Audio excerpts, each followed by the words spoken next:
Guys, কেমন আছেন সবাই? আশা করি সবাই ভালো আছেন। তো আজকে আমি একটা নতুন ভিডিও নিয়ে আসলাম আপনাদের মাঝে।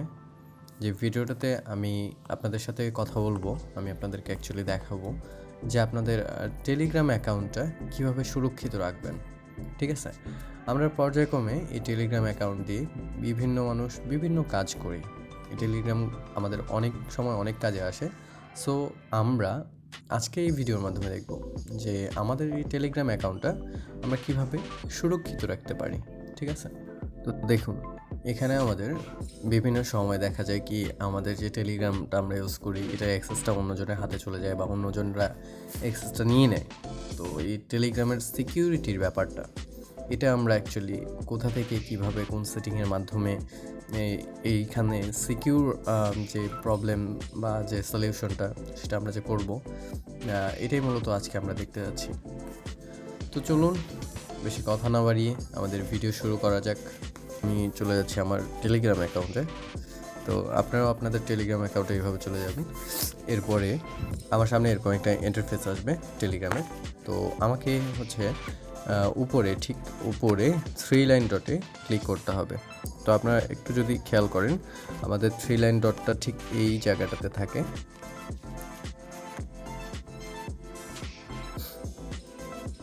তো আপনারা যদি একটু খেয়াল করেন আমাদের 3 লাইন ডটটা ঠিক উপরে এই জায়গাটাতে আপনারা পেয়ে যাবেন। তো আমরা মূলত এই জায়গায় ক্লিক করব। তো এখানে ক্লিক করার পরে আপনারা জাস্ট একটু স্ক্রল করবেন ঠিক নিচের দিকে। আপনারা যদি একটু খেয়াল করেন তো এখানে একটু খেয়াল করলেই দেখবেন যে এখানে সেটিংস নামের একটা অপশন পেয়ে যাবেন আপনারা। তো আমরা কি করব, সেই সেটিংস নামের অপশনটাতে ক্লিক করব। ঠিক আছে? ক্লিক করার পরে আমরা একটু খেয়াল করলে দেখতে পাবো এখানে প্রাইভেসি অ্যান্ড সিকিউরিটি একটা অপশন আছে। ঠিক এই যে এই ড্যাশবোর্ডটা প্রাইভেসি অ্যান্ড সিকিউরিটি। তো আমাদেরকে কি করতে হবে, এই প্রাইভেসি অ্যান্ড সিকিউরিটি এই অপশনটাতে ক্লিক করে নিতে হবে। তো আমরা এখন প্রাইভেসি অ্যান্ড সিকিউরিটি অপশনটাতে ক্লিক করলাম। ক্লিক করার পরে দেখবেন আপনাদেরও সেম এরকমই একটা ইন্টারফেস আসবে। তো এই ইন্টারফেসটা আসার পরে এই যে একটু উপরে যদি খেয়াল করেন আপনারা তাহলে দেখতে পাবেন যে 2 স্টেপ ভেরিফিকেশন।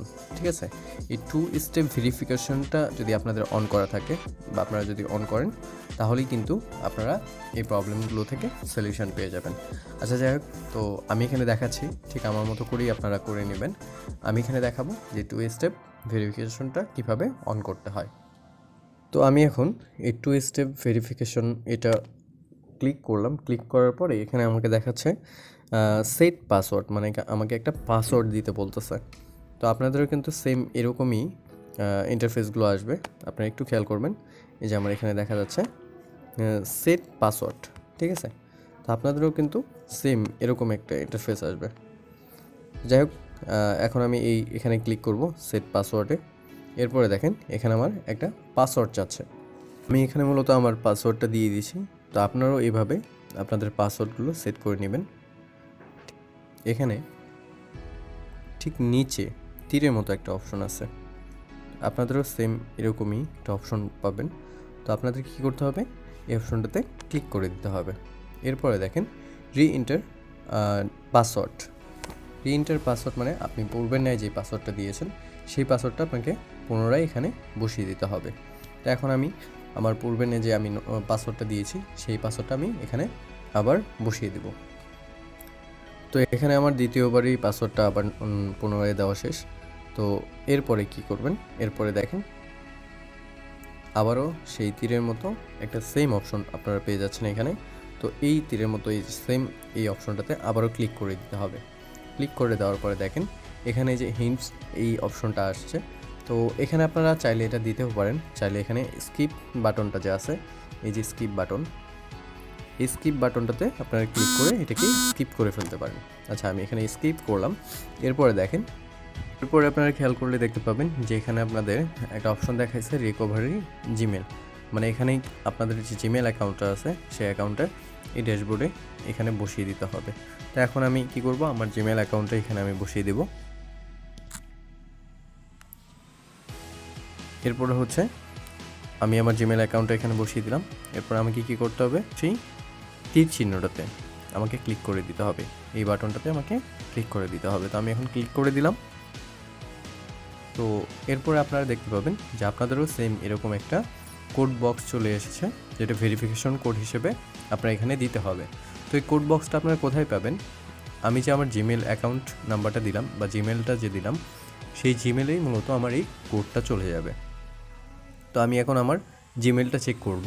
জিমেল চেক করে আমি সেই কোডটা কপি করে এনে এখানে পেস্ট করে দিয়ে দেব। তো দেখেন আমি এখানে আমার কোডটা বসিয়ে দেওয়ার পরপরই এখানে রিটার্ন সেটিং আমাকে কিন্তু কনফার্ম করে দিয়েছে পাসওয়ার্ড সেট, দেখছেন। তো আমি এখানে কি করব, এই যে রিটার্ন টু সেটিংসে চলে যাব। তো দেখেন এরপরে আমাদের এখানে কয়েকটা অপশন আসছে, আমরা যদি একটু খেয়াল করি। তো এখানে আসছে চেঞ্জ পাসওয়ার্ড, এরপরে আসছে ডিসেবল পাসওয়ার্ড, এরপরে আসছে চেঞ্জ রিকভারি ইমেল। এর মানে হচ্ছে আপনি যদি চান আপনার পাসওয়ার্ডটা আপনি পরবর্তীতে চেঞ্জ করে দিতে পারেন, বা আপনার পাসওয়ার্ডটা আপনি ডিসেবল করে দিতে পারেন, অথবা আপনার যে জিমেল অ্যাকাউন্টটা দিলেন সেটা আপনি রিকভারি করে অন্য জিমেল এখানে বসিয়ে দিতে পারেন। তো অলমোস্ট আমাদের এখানে প্রায় কাজ শেষ।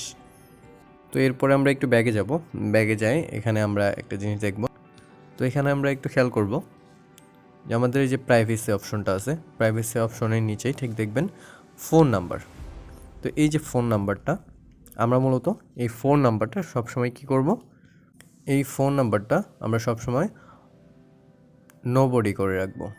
কেননা এই ফোন নাম্বারটা যদি আমরা এভরিওয়ান বা মাই কন্ট্যাক্ট দিয়ে রাখি, তাহলে এভরিওয়ান যদি করে রাখি, এতে করে কি হচ্ছে, আমার যে ফোন নাম্বারটা আছে এটা অন্য কেউ ট্র্যাক করে সে একটা কনফার্মেশন কোড আমার কাছে পাঠাচ্ছে, এবং আমি জেনে না জেনে অনেক সময় তাকে সেই কনফার্মেশন কোডটা দিয়ে দিচ্ছি, এবং সে আমার এই টেলিগ্রামে কিন্তু জয়েন হতে পারতেছে। মানে আমার টেলিগ্রামটা সে তার ফোনে ওপেন করে সে কিন্তু ব্যবহার করতে পারতেছে, ঠিক আছে। তো এই ক্ষেত্রে আমার কি করা লাগবে, এক্ষেত্রে আমার এই যে নোবডি অপশনটা আছে, আপনারা যদি একটু খেয়াল করেন, এই যে নোবডি অপশন, এই ঠিক এইখানে আমাদের ক্লিক করতে হবে। হ্যাঁ, এটাতে আমাদের নোবডি সিলেক্ট করে দিতে হবে। তো এই যে আমি এখন আমার এখানে নোবডি সিলেক্ট করে দিলাম। তো এখানে কিন্তু আমাদের আরও কিছু অপশন আছে, আপনারা যদি একটু খেয়াল করেন তাহলে এই যে দেখতে পাবেন এখানে হচ্ছে পাসকোড লকস, মানে আপনারা আপনাদের টেলিগ্রাম যে অ্যাকাউন্টটা আছে এটাকে লক করে রাখতে পারবেন। এরপরে আছে কি ব্লক ইউজার, আপনারা কাদেরকে ব্লক করতেছেন সেই ইউজারগুলো এখানে জমা হয়ে থাকবে। তারপরে এই যে নিচে যে আরেকটা জিনিস দেখা যাচ্ছে যে ডিভাইস অপশন, তো এখানে ক্লিক করলেই মূলত দেখতে পাবেন যে আপনার এই টেলিগ্রামটা মূলত কয়টা ডিভাইসে ওপেন আছে, কয়টা ডিভাইসে রান করতে আছে। তারপরে অনেকেই বলেন যে আমাদের ইচ্ছার বিরুদ্ধে বা আমরা না চাইলেও আমাদেরকে অনেকে অনেক গ্রুপে অ্যাড করে। সো আপনারা সেই সুবাদে এখানে এই যে গ্রুপ অ্যান্ড চ্যানেল, হ্যাঁ, এখানে নোবডি করে রাখতে পারেন। এতে করে আপনাদের পারমিশন ছাড়া আদারওয়াইজ কেউ আপনাদেরকে কোনো গ্রুপে বা কোনো অন্য কোনো চ্যানেলে আপনাদেরকে অ্যাড করতে পারবে না। অবশ্যই অ্যাড করতে হলে আপনাদের পারমিশন লাগবে। তো এটা আপনারা অন করে রাখতে পারেন। আর মাস্ট বি আমাদের এই ভিডিওটার মূল কারণ যেটা, সেটা হচ্ছে কি এই 2 স্টেপ ভেরিফিকেশনটা। সো আপনার প্রত্যেকেই এই 2 স্টেপ ভেরিফিকেশনটা অন করে রাখবেন। কারণ একটা জিনিস দেখেন যে আপনার আমার টেলিগ্রামে যে পার্সোনাল যে তথ্যগুলো রয়েছে সেগুলোর অ্যাক্সেস যদি অন্য কারো কাছে চলে যায় বা অন্য কেউ হস্তান্তর করে নেয়, তাহলে কিন্তু আমাদের বিশাল প্রবলেম হয়ে যায়। সো সেক্ষেত্রে সেই ব্যক্তিটা যেন আমাদের টেলিগ্রামটাকে হ্যাক না করতে পারে, হ্যাঁ, এটার জন্য একটা সিকিউর সিস্টেম হচ্ছে কি 2 স্টেপ ভেরিফিকেশন। সো আপনারা প্রত্যেকেই, আমার সাজেশন থাকবে, আপনারা প্রত্যেকেই এই 2 স্টেপ ভেরিফিকেশনটা অন করে নেবেন। আমার ভিডিওটা শেষ পর্যন্ত দেখার জন্য অনেক অনেক ধন্যবাদ আপনাদের সবাইকে। আশা করি ভিডিওটা ভালো লাগছে। তো অবশ্যই ভিডিওটা যদি ভালো লেগে থাকে তাহলে অবশ্যই একটা লাইক করবেন এবং কমেন্ট করতে ভুলবেন না। আর আপনি যদি আমার চ্যানেলে নতুন হয়ে থাকেন তাহলে অবশ্যই কি সাবস্ক্রাইব করে দিবেন আমার চ্যানেলটাকে। ধন্যবাদ, আল্লাহ হাফেজ।